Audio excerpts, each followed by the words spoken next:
ምዕራፍ ይቀረናል ማለት ነው። ስንት ምዕራፍ ይቀረናል? ምዕራፍ 20 ስንማር ስንት ይቀረናል ማለት ነው?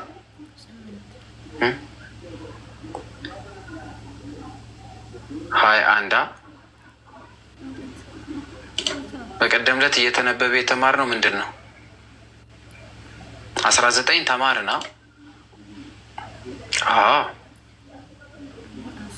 14 ብቻ ድረስ ነው ሪካርድ ያደረግኩት። ቤተሰብ ሌላውን ተሳስቼ ነው የደለኩት ይመስለኛል። 15፣ 16፣ 17 ይመስለኛል። እሺ 18 እና 19 አልተማርንም። እሺ 18 እሺ ያ 17ን ተማርን። 18 እሺ መልካም ይታያላ ጽሁፉ። እኔ እረሳለሁ ብያችኋለሁ እኮ አስታውስ። እሺ በዚያችን ሰዓት ደቀ መዛሙርቱ ወደ ኢየሱስ ቀርበው በመንግስተ ሰማያት በመንግስተ ሰማያት ከሁሉ የሚበልጥ ማን ይሆን አሉት። በመንግስተ ሰማያት ከሁሉ የሚበልጥ ማን ይሆን ብለው ጠየቁት። ሕፃኑን ጠርቶ በመካከላቸው አቆመ። ቅዱስ አግናጢዮስ ብለው ይጠሩታል። እሺ በኋላ ላይ ቅዱስ አግናጢዮስ ነበር ይሄ ሕፃን። ቅዱስ አግናጢዮስ እንደምታውቁት በሁለቱ አንበሶች ታግሎ በስተመጨረሻ ሮም አደባባይ ላይ የተገደለ ታላቅ አባት ነው። ቅዱስ አግናጢዮስ ብሎ አባቶች ይተረጉሙታል። ሕፃን ጠርቶ በመካከላቸው አቆመ፣ እንዲህም አለ፣ እውነት እውነት እላችኋለሁ ካልተመለሳችሁ እንደ ሕፃን ካልሆናችሁ ወደ መንግስተ ሰማያት ከቶ አትገቡም አለ። ወደ ምን? በመንግስተ ሰማያት ከሁሉ የሚበልጥ ማን ይሆን ብለው ጠየቁት። በመንግስተ ሰማያት ከሁላችን የሚበልጠው ትልቁን ቦታ የሚይዘው ማን ነው? እንዲህም አለ፣ እውነት እላችኋለሁ ካልተመለሳችሁ እንደ ሕፃን ልጅ ካልሆናችሁ ወደ መንግስተ ሰማያት ከቶ አትገቡ። ልምደው እንደ ሕፃን ልጅ ካልሆናችሁ ሲል ሕፃን ልጅ አሁን ተጣልቶ አሁን ይቅር ባይ ነው። ክፉ ነገር በልቡ አይዝም። ሁሉን ነገር ለመቀበል ሁሉን ነገር ለመረዳት ህሊናው ንጹህ ነው፣ ልቡ ንጹህ ነው። በፍጥነት ይቀበላል፣ ትምህርት ይቀበላል። ደግ ነው፣ አዛኝ ነው፣ የዋህ ነው፣ ተንኮል አያስብም፣ ክፉ አያስብም። ስለዚህ እንደ ሕፃን ሲል እንደ ሕፃን ልብ ካልሆናችሁ ወደ መንግስተ ሰማያት ከቶ ምን አትሉ አትገቡም። እንግዲህ እንደዚህ ሕፃን ራሱን የሚያዋርድ ሁሉ ሕፃን ልጅ ዝቅ ያሉ ስለሆነ ሕፃናት ትንሽነታቸውን አውቀው ከአዋቂዎች ብዙ ነገር ስለሚቀበሉ በሰው ሁሉ ፊት ዝቅ ያለ ሀሳብ ስላላቸው በመንግስተ ሰማያት የሚበልጥ እርሱ ነው አለ። ዝቅ ዝቅ ራሱን ያደረገ በመንግስተ ሰማያት ታላቅ ይሆናል። እንደዚህ ያለው አንድ ሕፃን በስሜ የሚቀበል ሁሉ እኔን ይቀበላል። ደግሞ ምን አለ? እንደዚህ ያለውን አንድ ሕፃን በስሜ የሚቀበል እንደዚህ ያለውን አንድ ሕፃን በስሜ የሚቀበል አባቶች በትርጓሜው ላይ ሲያስቀምጡት የዚህን ታላቁን አባት ወይም ሕፃን የነበረው ስለ ክርስቶስ ስለሚከፈለው ዋጋ ሲናገር ይላሉ። አንድም ደግሞ እንደ ሕፃናት ንጹሕ ልብ ያለውና የዋሃን የሚሆኑትን ሁሉ የሚቀበል ሁሉ እኔን ይቀበላል በማለት ተናግሯል። አንድም ክብሩን ሲገልጥ ነው። በእኔ ከሚያምኑ ከነዚህ ከታናናሾች አንዱን የሚያሰናክል ሁሉ የወፍጮ ድንጋይ በአንገቱ ታስሮ ወደ ጥልቅ ባህር መስጠም ይሻል ነበረ። ስለዚህ ቅጣቱ እጅግ ከባድ ስለሆነ በእኔ ከሚያምኑ ከነዚህ ከታናናሾቹ አንዱን ንጹሕ ልብ ያላቸውን የዋህ የሆኑትን የሚያሰናክል ቢኖር የወፍጮ ድንጋይ በአንገቱ ታስሮ ወደ ሩቅ ባህር ቢገባ ቢሰጥም ይሻለው ነበረ በማለት ጌታችን ኢየሱስ ክርስቶስ ለሰው መሰናክል የሚሆኑ ሰዎች ምን አይነት ከባድ ቅጣት እንደሚጠብቃቸው ሲናገር ነው። ንጹሕ ልብ የሌላቸው የዋህ ያልሆኑ ይቅር የማይሉ ደጎች ወየው ለዓለም ስለ ማሰናከያ አለ። ማሰናከያ ሳይመጣ አይቀርምና ነገር ግን በእርሱ ጠንቅ ማሰናከያ ለሚመጣበት ለዚያ ሰው ወየሁለት። ዓለም መሰናክል ስለሆነች ከእግዚአብሔር ፍቅር ይልቅ ዓለምን እንድንወድ በዓለም ውስጥ ያለው ነገር ሁሉ ወደ ኋላ የሚጎት ስለሆነ ይህን ለሚያምጥ ወየሁላቸው ይላል። እጅ ወይም እግር ብታሰናክል ቆርጠ ካንተ ጣላት። ይህ ማለት እጅም እግራችንም የሰውነታችን አካል ነው። አካላችን የምንላቸው ቢኖሩ የኛ ያልናቸው ዘመድ፣ ጓደኛ፣ ቤተሰብ እነዚህ አካላቻችን ስለሆኑ እጅ ወይም እግር ብታሰናክል ሲል እጅና እግር አሰናካይ ሆኖ አይደለም። ነገር ግን እጅ የፈለግነውን ነገር የምናገኝበት፣ እግር የምንራመድበት ነው። እንዲህ ያለ ቤተሰብ በህይወታችን ውስጥ ቢኖር እነዚህ ግን ከእግዚአብሔር ፍቅር እንድንወጣ የሚያደርጉም ቢሆን እነዚህን ከአንተ ለይተህ ጣላቸው፣ ከኔ ጋር የሚወዳደሩ አይደለም። ስለ ዘመድ፣ ስለ ቤተሰብ በዙሪያችን ስላሉ የሚናገር ነው። ስለ ጓደኞች፣ ስለ ሁሉ። 2 እጅ ወይም 2 እግር ኖሮ ወደ ዘላለም እሳት ከምትጣል ይልቅ አንካሳ ወይም ጉንድሽ ሆነ ወደ ሕይወት መግባት ይሻላል። በዚህ ምድር ላይ ብቸኛችን ሆነ ወደ ዘላለም መንግስት መግባት ስለሚሻል ሰዎች ከበውን፣ የሰዎች ደስታ፣ የሰዎች ማሞገስ፣ እነዚህ ሁሉ ከበውን የዘላለም ሕይወት ከምናጣ፣ ስለዚህ እግርህ ወይም እጅ የተባለው በቅርባችን ያሉ የእኛ የሆኑ ሰዎች አለን የሚሉ የሚደግፉን የሚመስሉ፣ እነርሱ ግን ከእግዚአብሔር የሚለዩን ከሆነ ከእነሱ እንድንለይ ይነግረናል። ዓይንህ ብታሰናክል አውጥተህ ከአንተ ጣላት። ዓይን የተባለች ሚስት ናት። ምክንያቱም ሰው ብርሃኑ ነው አካሉ ስለሆነች። 2 ዓይን ኖሮ ወደ ገሃነመ እሳት ከምትጣል ይልቅ አንዲት ዓይን ኖሮ ወደ ሕይወት መግባት ይሻላል። ምክንያቱስ ስለ እሷ ተብሎ ምንተው መንግስተ ሰማያት ስለሌለ። ከነዚህ ከታናናሾቹ አንዱን እንዳትንቁ ተጠንቀቁ። ታናሽ የተባሉት ዝቅ ብለው የሚታዘዙ፣ እግዚአብሔር አምላክን የሚወዱ፣ ለእግዚአብሔር አምላክ ሕግን የሚፈጽሙ፣ ስለ እርሱ ብለው ራሳቸውን አሳልፎ የሰጡ፣ የዓለም መከራ ቢመጣ ለመቀበል የተዘጋጁ፣ እነዚህ ምን ተብሎ ይጠራሉ? ታናናሾች። መላእክቶቻቸው በሰማያት ዘወትር በሰማያት ያለውን የአባቴን ፊት ያዩታልና። መላእክቶቻቸው ማንን? ከእነዚህ ከታናናሾቹ አንዱን እንዳትንቁ። የእነዚህ ታናናሾች የሚጠብቁ፣ እነዚህ ታናናሽ ወይም ከነዚህ ከታናናሾቹ አንዱን እንዳትንቁ ምን በሉ? ተጠንቀቁ። መላእክቶቻቸው ምን? በሰማያት ዘወትር በሰማያት ያለውን የአባቴን ፊት ያዩዋልና። የሰው ልጅ የጠፋውን ለማዳን መጥቷልና። ስለዚህ መላእክት ዘወትር ሁሉ ጊዜ በእግዚአብሔር ፊት ይቆማሉና ስለ እነዚህ ስለ ታናናሾቹ፣ የታናናሾች የተባሉት ምንድን ናቸው? ታናናሽ የተባሉት የእግዚአብሔርን ሕግ የሚጠብቁ፣ በሰው ፊት የተናቁ የሚመስሉ፣ ዓለምን የናቁ፣ ስለ እግዚአብሔር አምላክ ብለው ራሳቸውን ያስገዙ፣ በሰው ዓይን ታናሽ የተባሉ፣ በእግዚአብሔር ፊት ግን ትልቅ ክብር የተሰጣቸው፣ ለእነዚህ ተጠንቀቁ። ለምን? መላእክቶቻቸው። መላእክት ለምን? በዙሪያችን ከቦ ምን ያደርጋሉ? ይጠብቁናልና። ስለዚህ በሰማያት ዘውትር በሰማያት ያለውን የአባቴን ፊት ያያሉ። የአባቴን ፊት ያያሉ ማለት ምን? ዝም ብሎ እንደ ስክሪን ያያሉ ማለት ነው? አይደለም። ዘውትር ስለ እነዚህ ታናናሾች በፊቴ ይቆማሉ እንደማለት እኮ። ስለዚህ ተጠንቀቁ። የሰው ልጅ የጠፋውን ለማዳን ምን ብሏልና መጥቷል። የሰው ልጅ ሲል ማን? ራሱን፣ ክርስቶስ ራሱን። ስለዚህ የሰው ልጅ የጠፋው ምን ለማለት? ለማዳን መጥቷልና። ምን ይመስላችኋል ብሎ ይጠይቃል። ጥያቄ ይጠይቃል። ምን ይመስላችኋል? መጽሐፍ ቅዱስ ስታነቡ በነገራችን ላይ እያንዳንዷን ነጥብ፣ እያንዳንዷን ስርዓተ ነጥብ፣ እያንዳንዷን ምልክቶች መከታተል ግዴታ ስላለብን ምን ይመስላችኋል ይልና ለአንድ ሰው 100 በጎች ቢኖሩት ከእነርሱም አንዱ ቢባዝን 99 በተራ ትቶ ሄዶም የባዘኑን አይፈልግምን ይላቸው። 99 ምን በተራራ ትቷቸው የጠፋቿን አንዲቷን በግ ፍለጋ አይሄድም ይላቸዋል። ንጽጽራዊ የሆነ ትምህርት እየነገራቸው ነው። 99 የሚላቸው ነገዱን 100 ነገድ ነበሩ። አንዱ ነገድ ጠፍቷል። በአንዱ ነገድ ምትክ ደግሞ ሌላኛው ነገር ተተክቷል። ግን ያ በግ ተብሎ የተጠራው ምስኪን የተባለው አዳም ጠፍቷልና ቢያገኘውስ እውነት እላችኋለሁ ካለ ባዘኑት ከ99 ይልቅ በእርሱ ደስ ይለዋል በማለት አስቀምጠ። ሲያገኘው ያ የጠፋውን በጉን ሲያገኝ በተራራ ትቷቸው ከመጣው ከ99 ይልቅ የጠፋውን በጉን ሲያገኘው ደስ ይለዋል። እንደዚሁ ከነዚህ ከታናናሾቹ አንዱ እንዲጠፋ በሰማያት ያለው አባታችሁ ፍቃድ አይደለም አለ። አንዱ በሰማይ ያለው አባታችሁ ሲል እግዚአብሔር አብ፣ እግዚአብሔር ወልድ፣ እግዚአብሔር መንፈስ ቅዱስ ፍቃዱ አንድ ስለሆነ፣ ምክንያቱም አባታችን አላለም። ምክንያቱም አባታችሁ ማለት ስላለበት። ለምን? እርሱ ራሱ ክርስቶስ አባታችን ስለሆነ። አባታችን አባታችሁ እያለ የሚለየው ማለት መለየት አለበት። ወደ አባታችሁ ሲል እኛ የጸጋ ልጅነት ስላለን፣ ግን እሳ ወደ አባቴ ብሎ ግን ከሱ ሲነጥለን ግን የእሱን መለኮታዊ አባትነቱን የባህሪ አባቱ መሆኑን ሲነግረን ነው። አባታችን ብሎ ግን የማይጠቀልለው እኛና ጌታችን ኢየሱስ ክርስቶስ አንድ አይደለም በአባትነት። እግዚአብሔር አብ ለእኛ አባት ሲሆንና ለእርሱ አባት ሲሆን የተለያየ ስለሆነ፣ ለእርሱ የባህሪ ለእኛ የጸጋ አባት ስለሆነ፣ ስለዚህ እንደዚሁ ከነዚህ ከታናናሾቹ አንዱ እንኳን እንዲጠፋ በሰማይ ያለው አባታችሁ ፍቃድ አይደለም። ማንም እንዲጠፋበት አይፈልግም ነው። 99 እያሉት አንዱን የጠፋቿን በግ ሊፈልግ እኔን ልኮኛል እያለን እኮ ነው።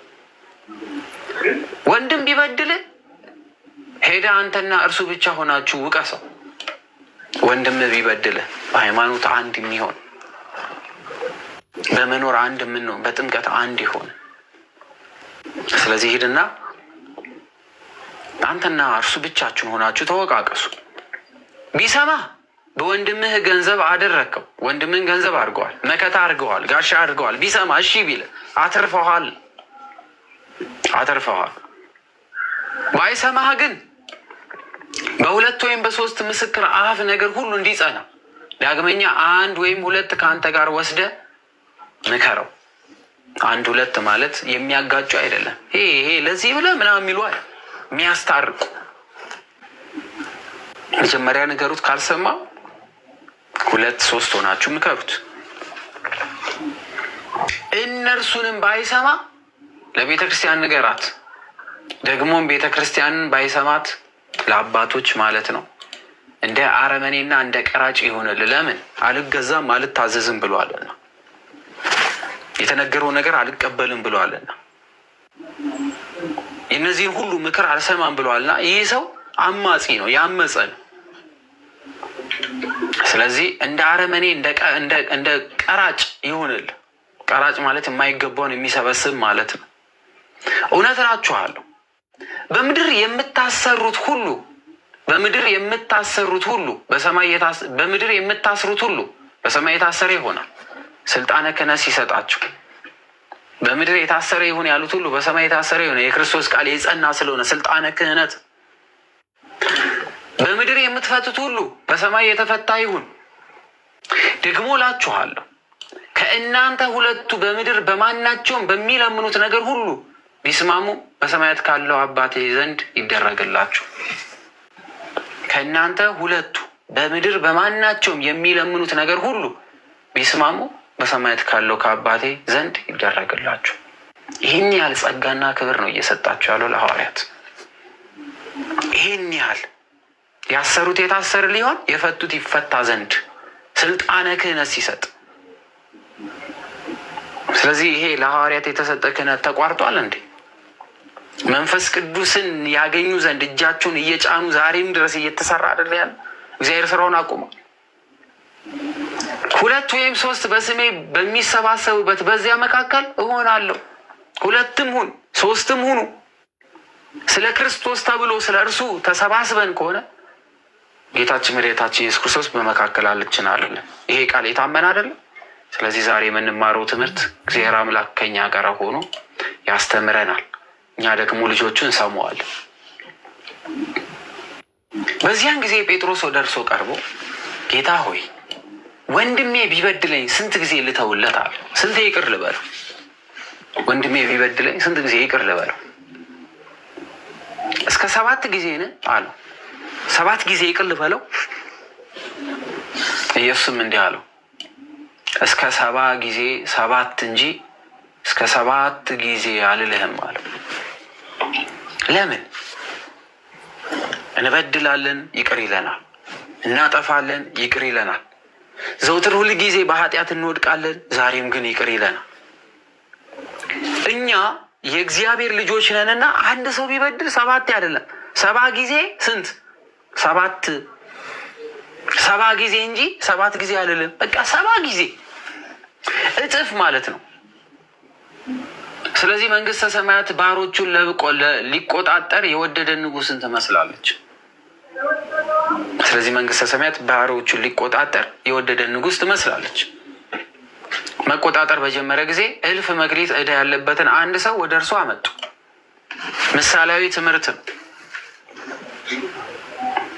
1000 ዕዳ ያለበት አንድ ሰው ይዘው መጡ። የሚከፍለውን ቢያጣ እርሱና ሚስቱ ልጆቹን ያለው ሁሉ እንዲሸጥና ዕዳውን እንዲከፍል ጌታው አዘዘዋል። ስለዚህ ባሪያው ወድቆ ሰገደለትና ጌታ ሆይ ታገሰኝ፣ ሁሉንም እከፍልሃለሁ አለው። የዛም ባሪያ ጌታ አዘነለትና ለቀቀው፣ ዕዳውንም ተወለት። ነገር ግን ያ ባሪያ ወጥቶ ከባልንጀሮቹ ከባሮቹ 100 ዲናር ዕዳ ያለበትን አንዱን አገኘና ዕዳህን ክፈለኝ ብሎ ያዘና አነቀው። ዕዳ ነበረበት፣ ነገር ግን ዕዳ የነበረበትና ዕዳውን እንዲከፍል ያዘዘው ያ ግን ሲተውለት፣ እርሱ ግን ወጣና ምን አደረጋለ? ከባልንጀሮቹ ከባሮቹ 100 ዲናር ዕዳ ያለበትን አንዱን አገኘና ዕዳን ክፈለኝ ብሎ ያዘው። የእሱን ዕዳ ተትቶለት። ስለዚህ ባልንጀራው ባሪያ ወድቆ ታገሰኝ ሁሉንም እከፍላለሁ ብሎ ለመነው። እሱ ልክ እንደለመነው ማለት ነው። እርሱም አልወደደም፣ ግን ሄዶ ዕዳውን እስኪከፍል ድረስ በወህኒ ቤት አኖረው። እሱ መኖር ሲገባው ዕዳውን ቢተውለትም እርሱ ግን የሌሎችን ዕዳ መተው አልቻለምና ባልንጀሮቹ የሆኑ ባሮችም ያደረገውን አይተው እጅግ አዘኑ። መጥቶም የሆነውን ሁሉ ለጌታቸው ገለጡለት። አንተ የተውከው፣ አንተ ይቅር ያልከው፣ አንተ ምሕረት የሰጠኸው ዕዳ የነበረበትን የተውክለት፣ እርሱ ግን ከባሪዎቹ መካከል ከሚታዘዙት መካከል የአንዱን ዕዳ አልተወም፣ በወህኒ ቤትም አስቀምጦታል ብሎ ነገሩት።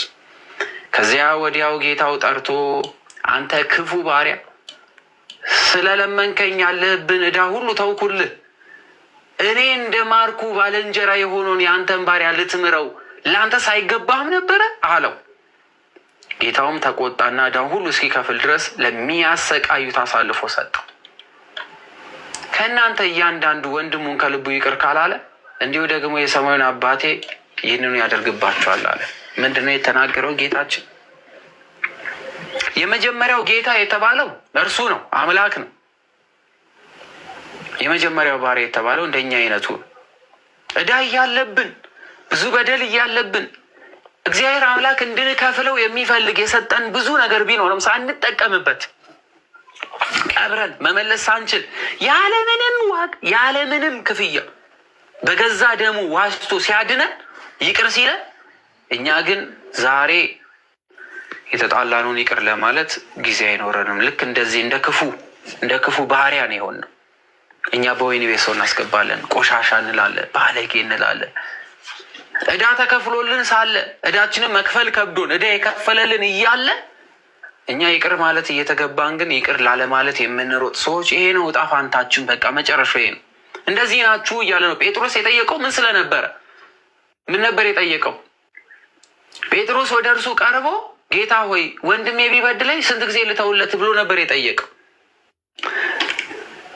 በሌላ ምሳሌ ምን አለው? ዕዳችሁን ልከፍልላችሁ፣ እናንተ ከፍላችሁ ማጨርሱት ዕዳ ቢኖርም ልከፍልላችሁ መጥቻለሁ።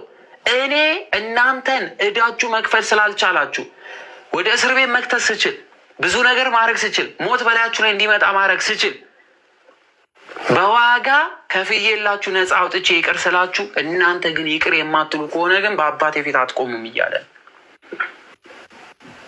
ምን አትሉ? በአባቴ ፊት አትቆሙ። ስለዚህ ይቅር ያላለው ካለ ይቅር እንድንል የሚናገር ክፍል ነው ይሄ ክፍል።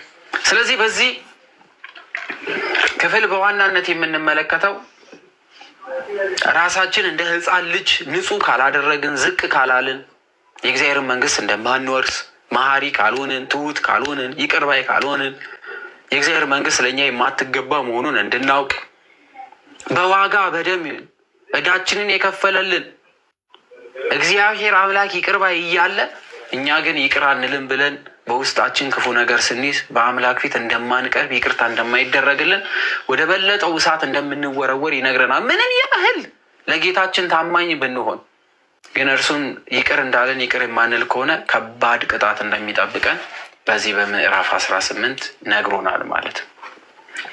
ስለዚህ ይቅር ማለት አለብን ነው፣ ምንም ጊዜ እንዳንሰጠው።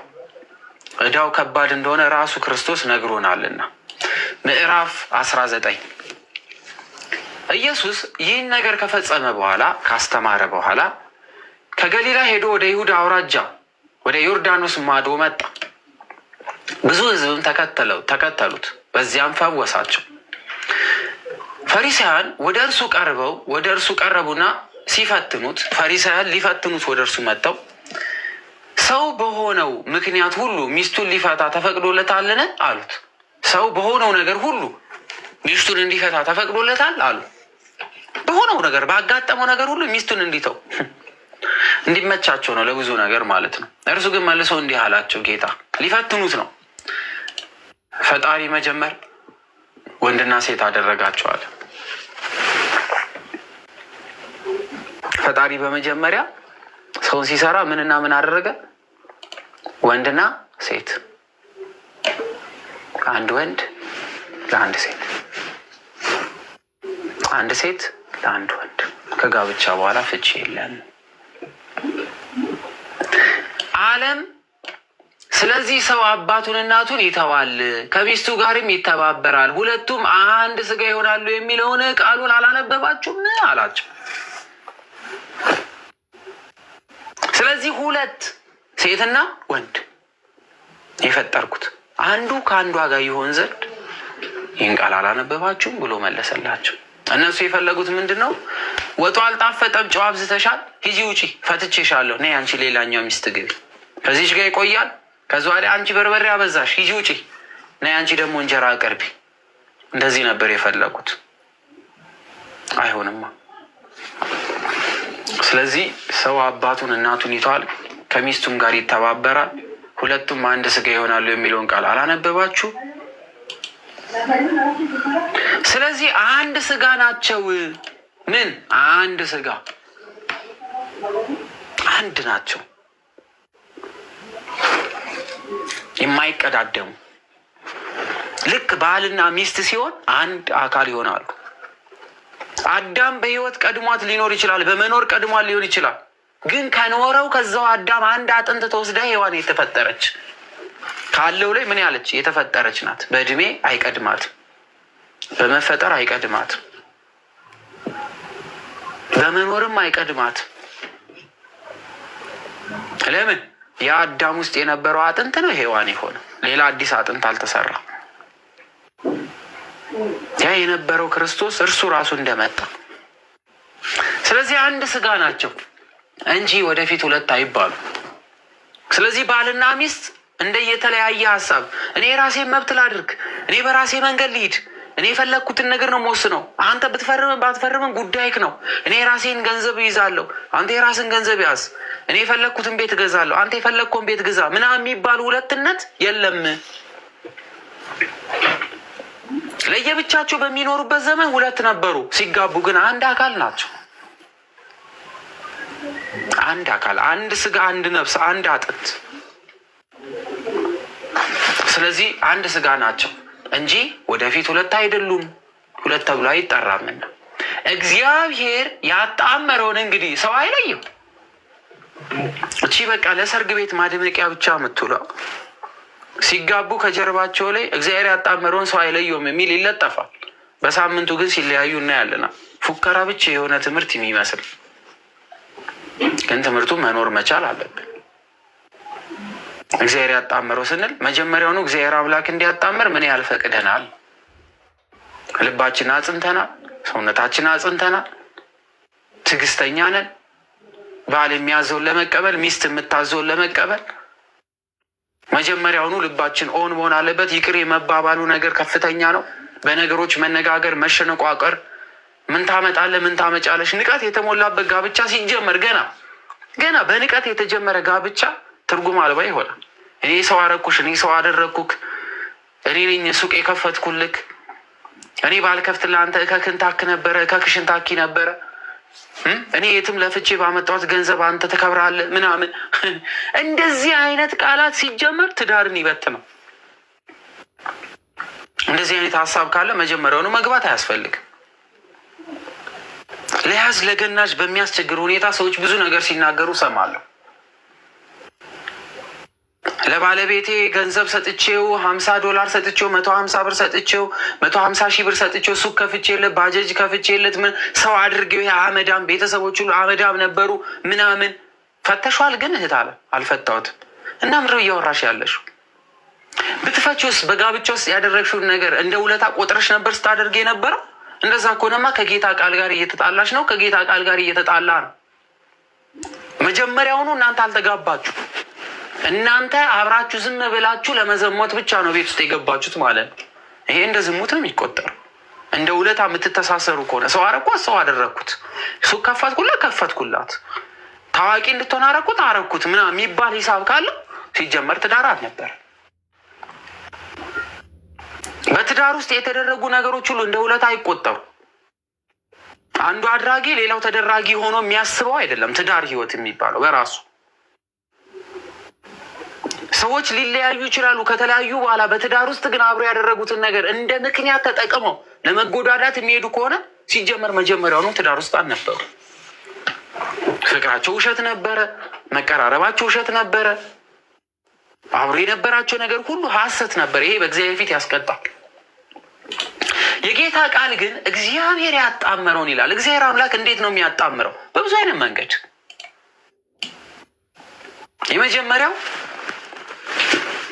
የመጀመሪያው እዚህ ትምህርት ላይ ጠንከር ብለን መሄድ ስላለብን ጊዜውም ስለሆነ ሁላችን የመጀመሪያው ስታገኘው ኳስ ይጫወት ኳስ ምናምን ሲያይ አብራው ታያይ የነበረችው ካገባችሁ በኋላ ያን ነገር እንዲቀይር ስታደርገው የጋብቻ ልዩነት ይመጣል። አዛዥ የመሆን ምልክቶች አሁን ዘመኑ ላይ የምናያቸው ነገሮች በጣም አምሮበት ሲወጣ ሲለብሰው የነበረውን ነገር ትወድለት የነበረው ካገባችሁ በኋላ እንዲቀይር የምታደርገው ከሆነ በመጀመሪያ ደረጃ እየጣለችው እየሄደች ነው፣ እየተወችው ራሷን እንዲመስል እያደረገች እንጂ ያ የአይታ የወደደችውን ሰው እያጠፋችሁ ነው፣ እየደመሰሳችሁት ነው።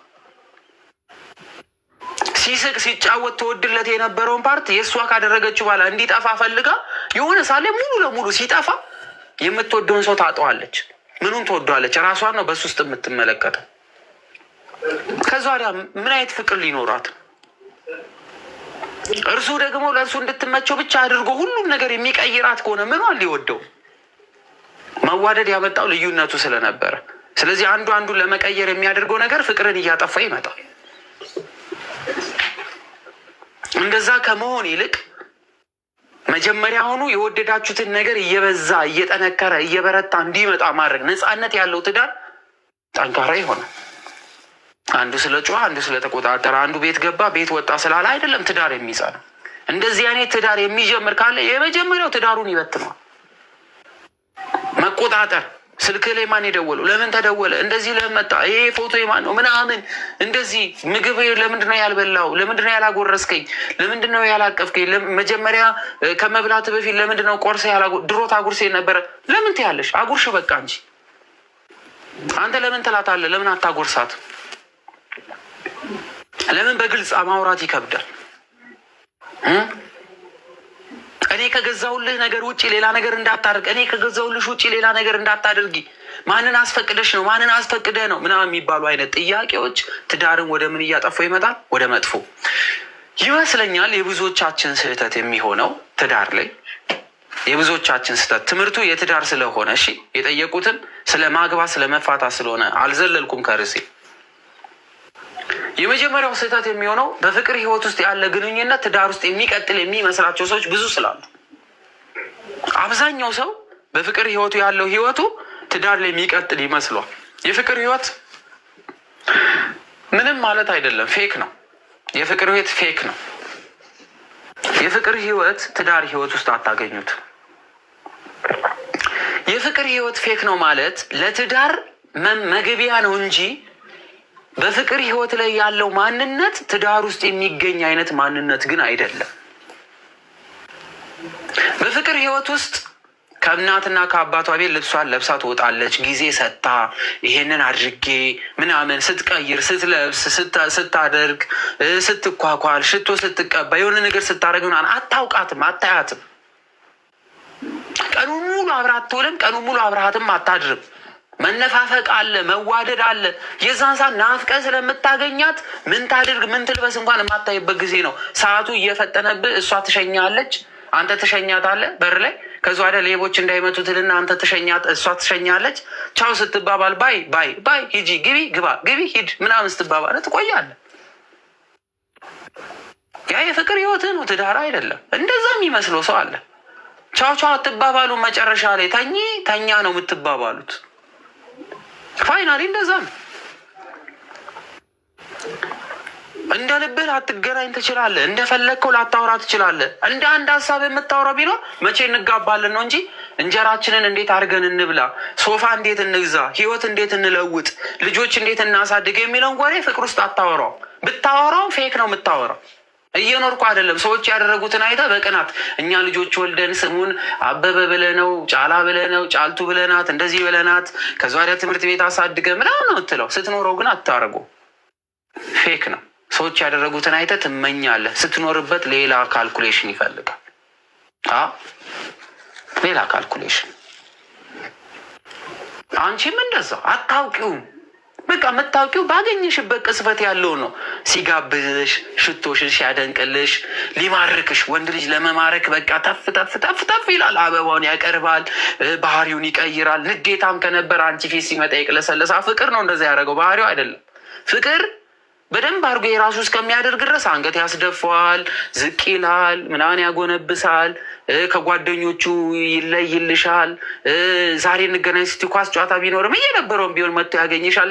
ሊያጣ ስለማይፈልግ መናፈሻው ሰደኝ ብትይው እስከሚያገባሽ ይወስድሻል። የሆነ ነገር ግዛልኝ ትያለሽ፣ ይገዛልሻል፣ ምናምን ምናምን፣ እጅሽን ይይዝሻል። ካገባሽ በኋላ የራሱ ሆነሻል። ስለዚህ ያ ሁሉ እንክብካቤ አያስፈልግሽም። መጀመሪያ ሁሉ ፕሮሰስ የቀረበው የምርጫ ቅስቀሳ ነው። በነገራችን ላይ የኢትዮጵያ ፍቅር ህይወትና የኢትዮጵያ ፖለቲካ የምርጫ ሰሞን ቅስቀሳ አንድ ናቸው። ዋሻው እንዴ?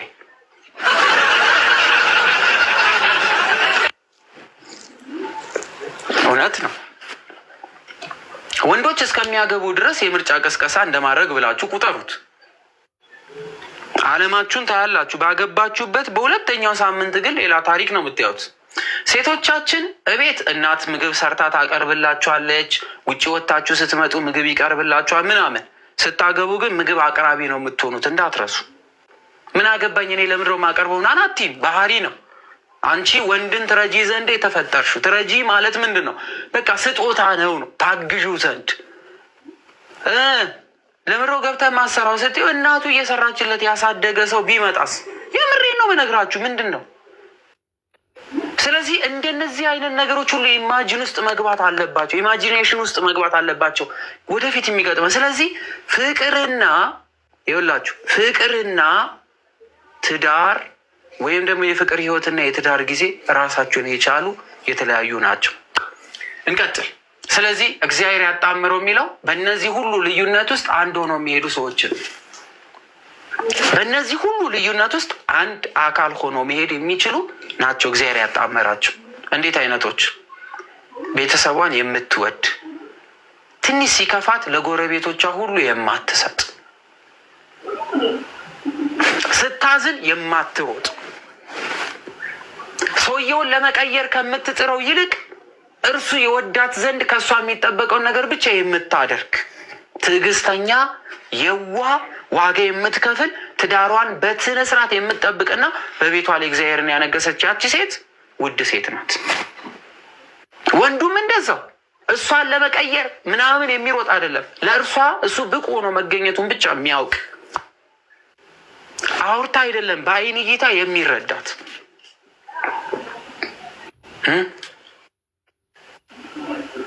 በፍቅር አይን የሚረዳት፣ ስሜቷ መቀየሩን የሚያይ፣ ብዙ የሚያስደስቱት ጓደኞች ቢኖሩ ከዛ መሀል ነጥሮ የእሷን ባህሪ ተመልክቶ የሚገባውን ነገር በአይን ብቻ በማየት የሚያደርግ ያ ሰው እውነተኛ ፍቅረኛ፣ እውነተኛ ባለትዳር፣ እውነተኛ ባል ይባላል። ብታጠፋ ይቅር ለማለት የሚፈጥን፣ ጀርባውን አዙሮ የማይተኛ፣ ሳምንት ሙሉ ውጪ ምግብ እየበላ ቤት ሲገባ ለምቦጩን ነፍቶ የቻይና ፊኛ የማይመስል ወንድ ማለት ነው። የሆነ ሲደብረው ፎቶ አንስቶ እንትን ማይሰባብር፣ የራስሽ ጉዳይ ውጪ፣ ሰክሬ ጠጥቼ እመጣለሁ፣ ልክ እንደ ኢትዮጵያ ፊልም ምናምን ሰክሮ እየተንገዳገደ የሚመጣ ምናምን፣ ይሄ እግዚአብሔር ያጣመረው ትዳር አይባልም። ምክንያቱም እግዚአብሔር አምላክን የሚያውቁ ሰዎች ይቅር ባይ ናቸው፣ አርቆ ሀሳቢ ናቸው። ስለዚህ ጌታችን ኢየሱስ ክርስቶስ ምን አለ? እነዚህ አይነት ሰዎች ስለነበሩ እነዛ፣ ስለዚህ አንድ ስጋ ናቸው እንጂ ወደፊት ሁለት አይደሉም፣ እንደ አንድ ማሰብ ነው ያለባቸው። እግዚአብሔር ያጣመረውን እንግዲህ ሰው አይለየው። እነርሱም እንግዲያውስ ሙሴ የፍቿን ጽሕፈት ሰጥተው እንዲፈቷት ለምን አዘዝ አሉት። ምክንያቱም ሙሴን ምን ብለው ስለነበረ ችግር ካለ ምን እናድርግ ሲሉ ደብዳቤ ጽፋችሁ ስጡና ፍቷት ብሎ ስለነበረ አነሷ። እርሱም ጌታችን ሙሴ ስለ ልባችሁ ጥንካሬ ሚስቶቻችሁን ትፈቱ ዘንድ ፈቀደላችሁ። ልባችሁ ደንዳና ስለነበረ ክፉ ስለሚያስቡ፣ ከጥንት ግን እንዲህ አልነበረም አላችሁ። ጥንት የሚለው ከአዳም ጀምሮ አዳም ሔዋን ብትበድለውም ከገነት ለመውጣት ምክንያት ብትሆነው ሔዋንን ይፈታ ዘንድ ግን እግዚአብሔር አልተወም። ፍታት አላሉ። ወይም ደግሞ በቃ እሷን ተዋት ሌላ ሴት አመጣላለሁ አላሉ። ስለዚህ ከጥንት ግን እንደዚህ አልነበረም። ጥንት የሚለው አዳም በነበረበት ዘመን አዳም ለሔዋን ነው። ሔዋን ብትበድልም ብታጠፋ ከአዳም ጋር ባተስማማም ግን ከእርሱ ጋር ነበረች። ደብዳቤ ጽፎ አልፈልግሽም አላላትም። መዳኑ ምክንያቱ ስለነበረች። እኔ ግን እላችኋለሁ አለ ጌታችን ኢየሱስ ክርስቶስ፣ ያለ ዝሙት ምክንያት ካለ ዝሙት ምክንያት ሚስቱን ፈቶ ሌላኛይቱን የሚያገባ ሁሉ ያመነዝራል አለ። ያለ ምንም ከዝሙት በስተቀር ከማመንዘር በስተቀር እንደው እሱን ትታ ሌላ ቦታ ካልሄደች ወይ ደግሞ እሱ ትቷት ሌላ ቦታ ካልሄደ በስተቀር እንደው በጣም በጣም በጣም በጣም በጣም ሲሪየስ ካልሆነ በዚህ ጉዳይ ውስጥ እንኳን አባቶች ምን ያደርጋሉ? የባልና ሚስት ስርዓት እንዲህ ከሆነ መጋባት አይጠቅምም አሉት። እንዴል ሰሟ ትምህርቱን። የባልና የሚስት ስርዓት እንደዚህ ነው እንዲህ አሉ። አያችሁት? ሐዋርያት እንኳን የባልና የሚስት ስርዓት እንዲህ ከሆነ መጋባት አይጠቅምም አሉት። እርሱ ግን እንደዚህ አላቸው፣ ይህ ነገር ለተሰጣቸው ነው እንጂ ለሁሉም አይደለም። ከመጋባት አለመጋባት ይሻለናል፣ ይሄ ሁሉ ፈተና ስላለው። ስለዚህ ከማግባት በቃ ብቻችንን መንኩሰን ብንኖር ይሻላል አሉ። ይሄ ነገር የተሰጠው ለሁሉም አይደለም፣ ለሁሉም አይደለም። ስለዚህ በምንኩስና ህይወት ውስጥም ሳያገቡ በቅድስና ለመኖር እንደ ቅዱስ ዮሐንስ ወልደ ነጎድጓድ ለተሰጠው ነው። ለሚችል የስጋ ምኞቱን፣ የስጋ አምሮቱን፣ የስጋ ፍላጎቱን ማሸነፍ ለሚችል ሚስት አላገባም ብሎ በአይኑ ስንት ሚስት የሚያገባ እኮ አለ። በልቡ ስንት ሚስት ያገባ አለ።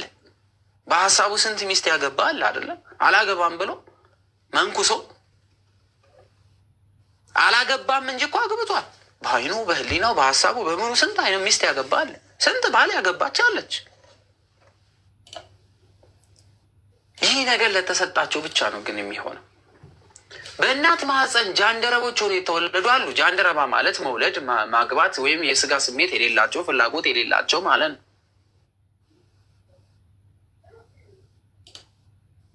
ጃንደረቦች ተብሎ ይጠራሉ። ምን ከእናታቸው ማህፀን ሲወለዱ ለእንደዚህ አይነት ስሜት ይሄ ባል ሚስት አግብቶ ልጅ ወልዶ የስጋ ፍላጎት ፈጽሞ ምናምን ለሚለው ነገር ያልተሰጠዋል። በእናት ማህፀን ጀምሮ ምን የሆኑ ጃንደረባ የሆኑ ሰው የሰለባቸው ጃንደረቦች አሉ። በድሮ ጊዜ ነገስታቶች ወይም የቤቶች መሪዎች በቤታቸው ብዙ ሴቶች ካሏቸው መልካቸው ያማሩ በጣም ቆጃንጆ የሆኑ ወንዶችን ለእንደዚህ አይነት ፍላጎት የእነሱን ልጆች እንዳይወስዱ ብለው በግድ ምን ያደርጓቸዋል? ይሰልቧቸዋል። ያው ይቆርጣሉ ማለት ነው። ስለዚህ ምንም መገናኘት አይችሉም። ስጋዊ ፍላጎትን መፈጸም ስለማይችሉ ሰው የሰለባቸው ጃንደረቦች አሉ። በተለያየ ምክንያት በጦርነት፣ በአደጋ፣ በባሪያነት፣ በብዙ አይነት መንገድ። ስለ መንግስተ ሰማያትም ራሳቸውን የሰለቡ ጃንደረቦች አሉ። የሰለቡ ማለት የቆረጡ ማለት አይደለም። ከአካላቸው ቆርጠው መራቢያ አካላቸውን ጥለው ወይም ደግሞ ፍላጎታቸውን እንዲሞት አድርገው ማለት ምናምን አይደለም። ራሳቸውን ለምንኩስና ለዓለም የሞቱ ሶስት አይነት ስላሉ በዓለም ውስጥ ራሳቸውን የገደሉ ለዚህ ስሜት ፍላጎት የሌላቸው እንደ ቅዱስ ዮሐንስ ወልደ ነጎድጓድ ማለት ነው። በድንግልና የሚኖሩ በድንግልና ጸንተው ያሉ ፍላጎትን ገለው አጥፍተው የሚኖሩ እነዚህ ሶስት አይነት ጃንደረቦች አሉ። ሊቀበለው የሚችል ይቀበለው አላቸው። እንግዲህ ከእናንተ መካከል ይህንን ሶስተኛው የሚቀበል ካለ ይቀበል አለ። ስለዚህ ምንኩስና በማን ተሰራች? በጌታ ተሰራች። ስርዓተ ምንኩስና ታወጀ ማለት ነው።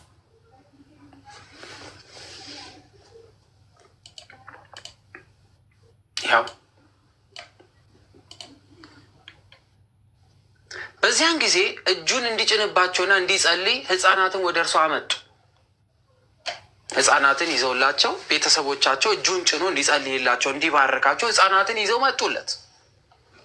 ደቀ መዛሙርቱ ግን ከለከሏቸው። ነገር ግን ኢየሱስ ህፃናትን ተዋቸው፣ ወደ እኔ ይመጡ ዘንድ አትከልክሏቸው አለ። ዛሬ ግን የህፃናት ጥምቀትን ሁሉም ይከላከላል። በኢትዮጵያ ኦርቶዶክስ ቤተክርስቲያን ይህ ክፍል ለህፃናት ጥምቀት እግዚአብሔር አምላክ ህፃናትን እንደሚቀበል አበክራ ከምታስተምርበት ትምህርቶች መካከል አንዱ ይሄኛው ክፍል ነው። ለምን? ህፃናት ወደ እርሱ እንዳይመጡ ይከለክሉ ስለነበረ፣ ህፃናት ግን ወደ እርሱ እንዲመጡ መከልከል እንደሌለባቸው የእርሱን አባትነት ክብር፣ ምርቃት፣ እጅ መጫን፣ የመንፈስ ቅዱስ ስጦታ ያገኙ ዘንድ ወደ እርሱ ይመጡ ዘንድ ምን ተዋቸው፣ ወደ እኔ ይመጡ ዘንድ አትከልክሉ። ለምን? መንግስተ ሰማያት እንደዚህ ላሉት ናትና። መንግስተ ሰማያት ለእነሱ የተገባች ናት፣ ንጹህ ስለሆኑ።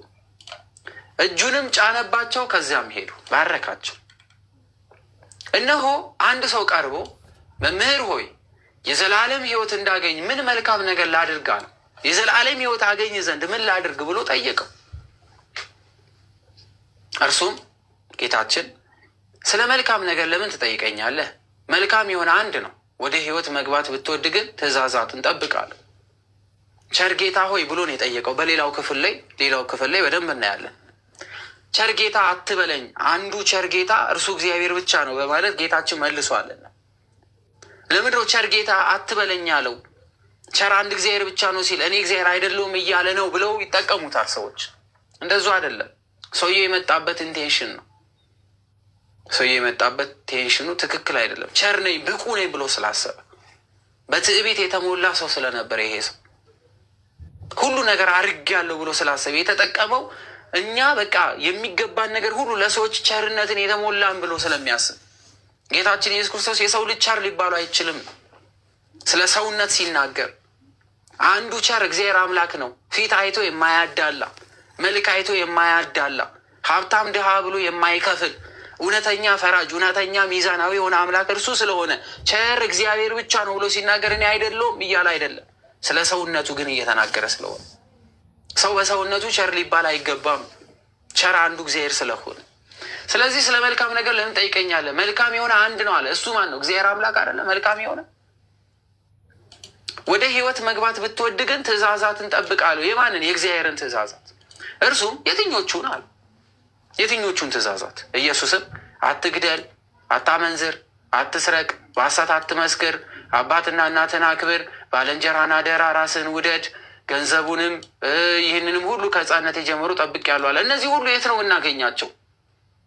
እነዚህ ሁሉ ክርስቶስ በአዲስ ኪዳን የጠቀሳቸው እነዚህን ሁሉ አትግደል፣ አታመንዝር፣ አትስረቅ፣ በሐሰት አትመስክር እያለ የዘረዘረው የት እናገኛለን?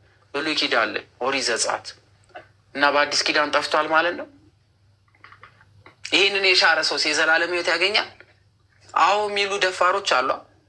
ግን ይኸው ጠቀሰው። ይህን ሁሉ አድርጋለሁ። ከዛ ለምን አለ? ይሄ ራሱን ብቁ አድርጎ የሚመለከተው ሰው ይህን ሁሉ ከሕፃንነት ጀምሮ ጠብቄአለሁ፣ ደግሞስ የሚጎለኝ ምንድን ነው አለው። ይህን ሁሉ አሁን አንተ ያልከኝን ሁሉ ጠብቄአለሁ። አልገደልኩም፣ አላመነዘርኩም፣ አልሰረቅኩም፣ በሐሰት አልመሰከርኩም፣ እናትና አባቴን አክብሬአለሁ፣ ባልንጀራዬን እንደ ራሴ አድርጌ ወድጃለሁ። ስለዚህ ሁሉንም ነገር ያዘዝከውን ትእዛዝ ፈጽሜአለሁ አለው። ኢየሱስ ክርስቶስም መልካም ፍጹም ልትሆን ብትወድ ሂድና ያለህን ሸጠ ለድሆች ስጥ አለው። መዝገብህም በሰማያት ታገኘዋለህ አለ። ዛሬ ትናንትና ከትናንት ጀምሮ ስንሰጠው የነበረው ያለን ሁሉ ስናደርግ የነበረው ችን ቃል አምነን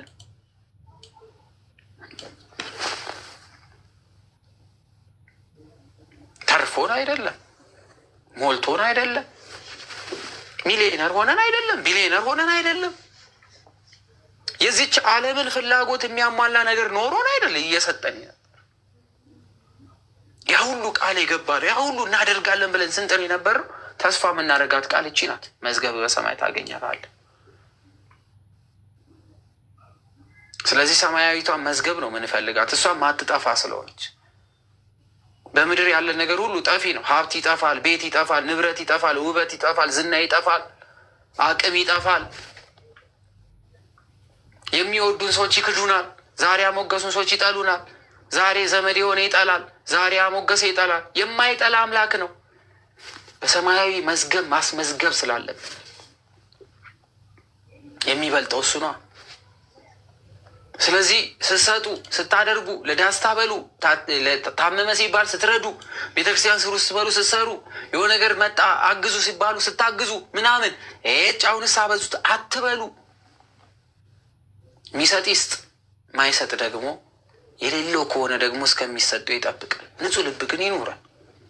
ምን ነው በዛ እንዴ? ምን ነው አሁንስ አልበዛም እንዴ? ጅል አድርገው አዩን ምናምን አትበሉ። ከሰው አይደለም እና መዝገቡ ከሰማያዊ ነው።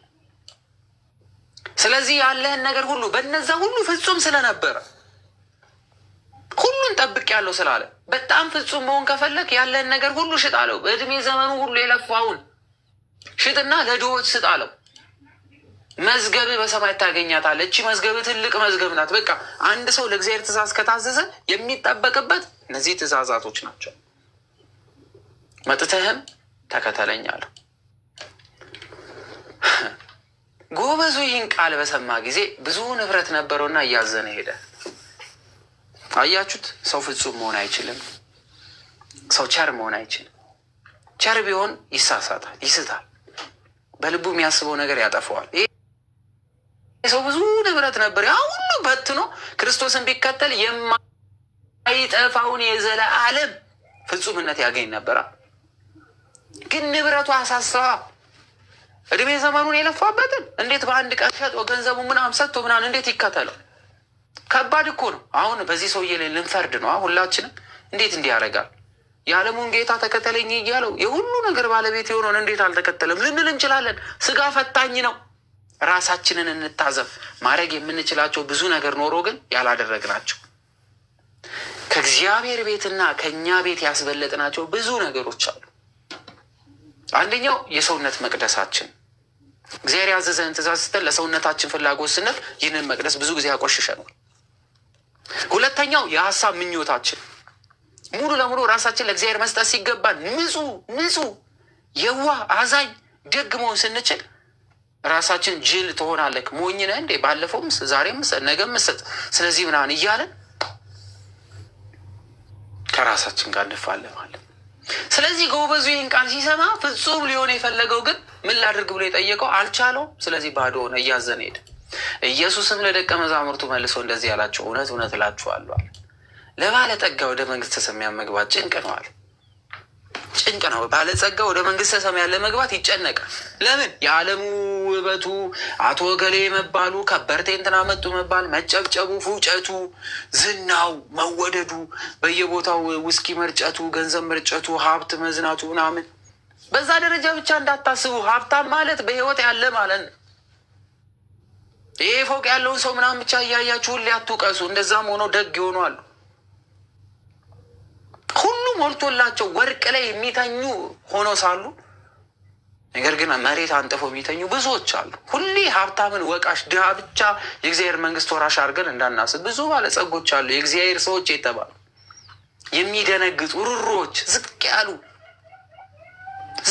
ብዙ መልበስ ሲችሉ ብዙዎች የሚያለብሱ እግዚአብሔር እያበዛላቸው በሀብት ላይ ሀብት እየሰጣቸው በጸጋ ላይ ጸጋ እየሰጠ መወደድን ክብርን የጨመረላቸው ብዙዎች አሉ። የእኛ አንዳንዴ ትምህርታችን ሀብታም ሁሉ እግዚአብሔርን የሚጠላ አድርገን የምናስተምረው ትምህርት አለ። ድሃ ብቻ የእግዚአብሔር፣ ሀብታም የተባለ ሁሉ ደግሞ የእግዚአብሔር ያልሆነ። እንደዛ አይደለም። ባለጠግነት ልባምነት ነው። በልባችን ድሃ፣ በልባችን ባለጠጋ እንሆናለን። ሰው ልቡ ሲከፋ እንደ ባለጠጋ ይሆናል። ስለዚህ መንግስተ ሰማያት መግባት ለእነዚህ ሰዎች ጭንቅ ነው። ዳግመኛ እላችኋለሁ አለ ጌታችን፣ ዳግመኛ እላችኋለሁ ባለጠጋ ወደ እግዚአብሔር መንግስት ከሚገባ ግመል በመርፌ ቀዳዳ ቢገባ ቀላል ነው፣ ይቀለዋል። አሁን ቤተሰቦቻችን ብዙዎቹ የሚረዱት መርፌ የምትባለው እቺ ልብስ ለመስፋት እንደዚህ እየታገልን የምናሾልካት ይመስላል። እንዲህ ክሩ እየሳት ነው።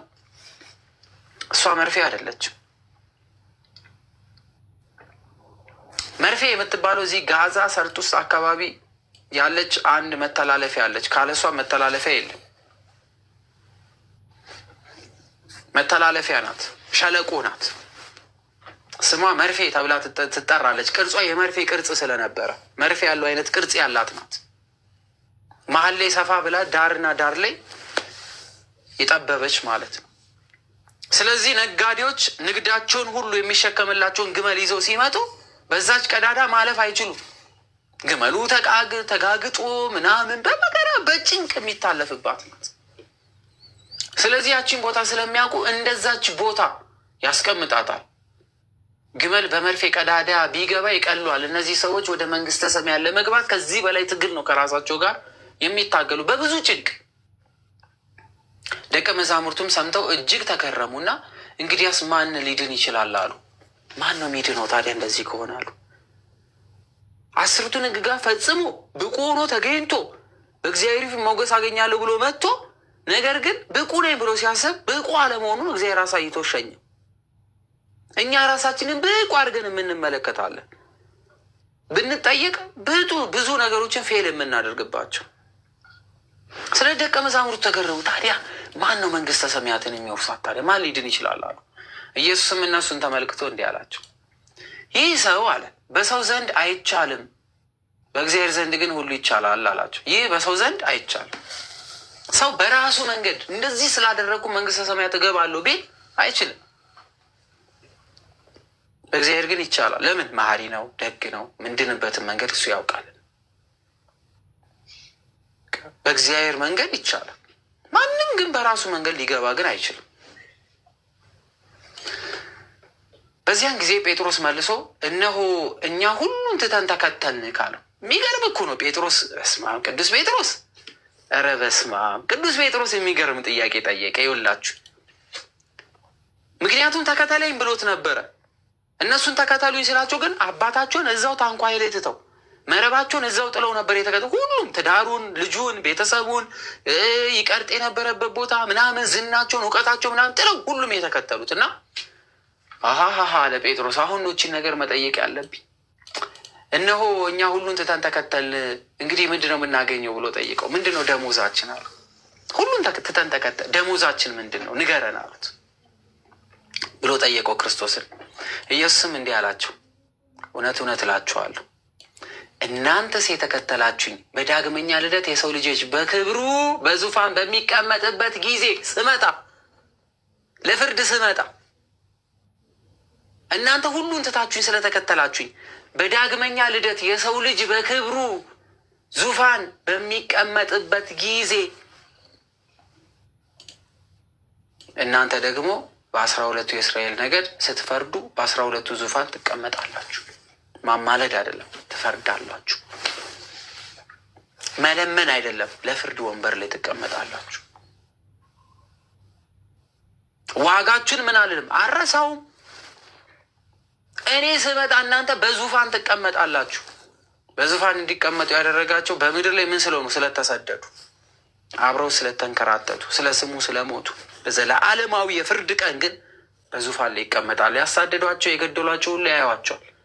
ምን ነው ባላደረግነው ብሎ ይጮሃሉ።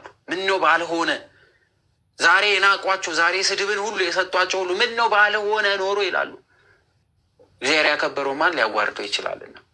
ስለ ስሜ ቤቶችን ወይም ወንድሞችን ወይም እህቶችን ወይም አባትን ወይም እናትን ወይም ሚስትን ወይም ልጆችን ወይም እርሻን የተወ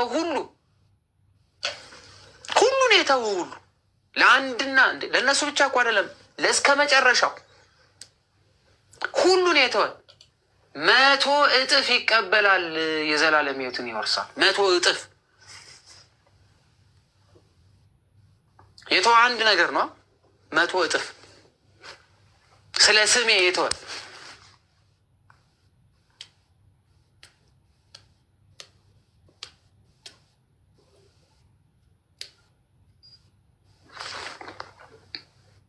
ከክርስቶስ የሚበልጥ ነገር ስለሌለ ብዙዎች ትዳርን ፍቱ እያለ ነው እንዴ ክርስቶስ ምናምን ብሎ የሚያስቡ አሉ። ስለ መተው ብቻ ነው በቃ ትዳራችሁን እየፈታችሁ ነው እያለ ነው ያለው። እንደዛ ነው። ስለ ስሜ ቤቶች፣ ንብረት፣ ሀብት ከክርስቶስና ከቤቱ ቢል ሰው ክርስቶስን ተከትሎ ቤቱን ከተወ አንድ ወንድሞች ወይም እህቶች ወይም አባት ወይ እናት ቤተሰቦች አይ እኛን ካወደድከን እኛን ምረጥ፣ ክርስቶስን ከሆነ ክርስቶስን ምረጥ ብለው ውድድር ውስጥ የሚያስገባ ከሆነ ጥንቅር ብሎ መቅረት ይችላል። ከክርስቶስ የሚበልጥ የለም ክርስቶስን የመረጠ። ወይስ ሚስት እኔ ወይም ክርስቶስን ምረጥ ካለች ቻው ሂጂ፣ ከክርስቶስ አትበልጭ። ልጆች ወይም እርሻ የተወ ሁሉ ስለ ሁሉም ነገር ከክርስቶስ ጋር የሚወዳደር ምንም ነገር ቢኖር የተወ ሁሉ 100 እጥፍ ይቀበላል። የዘላለም ሕይወት ይወርሳል። የዘላለም ሕይወት አውራሽ የሆነውን ክርስቶስን የተከተለ ለዘላለም ከክርስቶስ ጋር አብሮ አንድ ሆኖ ለመኖር በምንም አይነት ሂሳብ ውስጥ ክርስቶስን አስበልጠን እንዳንመለከት ሊያደርግ የሚችል ነገር ቢኖር ያንን ተዋለን። ከነፍስህና በሕይወት ከመኖርና ክርስቶስን ከመተው የሚል ጥያቄ ቢመጣ የሚበልጠው የትኛው ነው? ነፍሴን ውሰዳት ከፈለግ ስጋዬንም ግደለው፣ የሚበልጠው ክርስቶስ ነው። በዓለም ላይ ፌመስ ላድርግ ክርስቶስ የሚባል ተው የሚል ቢመጣ ፍምስናው ይቀራል እንጂ ክርስቶስን አልቶ። ልጅህን ከምንገለውና ክርስቶስን ከምትተው ልጄን 1000 ጊዜ ግደለው ከፈለክ እያነሳ። ከክርስቶስ ጋር ግን የሚለወጥ ነገር የለም። እናት አባትህ ያላቸውን ሀብት ንብረት ሁሉ ይሰጧል። በቃ ክርስቶስን ተውናና። እናት አባቴ ለዘመናት ያጠራቀሙት ሀብትና ንብረት ገደል መግባት ይችላል። ከክርስቶስ የሚለየን ነገር የለም። መከራ ነው፣ ሞት፣ ስደት፣ የትኛውም ይለየን። ስለዚህ 100 እጥፍ አድርጎ ለመቀበል በዚህ ልክ የጸና ፍቅር ሊኖረን ይገባል። ነገር ግን ብዙዎች ፊተኞች ኋለኞች ፊተኞች ይሆናሉ። ነገር ብዙዎቹ ፊተኞች ኋለኞች ሲል የቀደሙት ምን ኋለኛ ይሆናሉ፣ ይክዳሉ። ኋለኛ የተባሉ ይክዳሉ የተባሉት ግን ምን ይሆናሉ? ፊተኞች ይሆናሉ። አንድ ብዙዎች ፊተኞች የተባሉት ከአብርሃም ጀምሮ የነበሩት ነበሩ፣ ዘመኑ ይጠብቁ የነበሩ ግን ምን ሆኑ? ኋለኞች ሆኑ። አሕዛብ የተባሉትና የእግዚአብሔር ሕዝብ ተብሎ ያልተጠሩት ሁሉ ደግሞ ክርስቶስን በማወቅ ምን አደረጉ? ፊተኞች ሆኑ። የጌታ ቃል ተፈጸመ። ወስብሐት ለእግዚአብሔር ወለወላዲቱ ድንግል ወለመስቀሉ ክብር። ይቆየን። የዛሬ ትምህርት ይህን ይመስላል። እግዚአብሔር አምላክ ቀን ከጨመረልን ምዕራፍ 20 ነገ እንማራለን ማለት ነው። ይቆየን።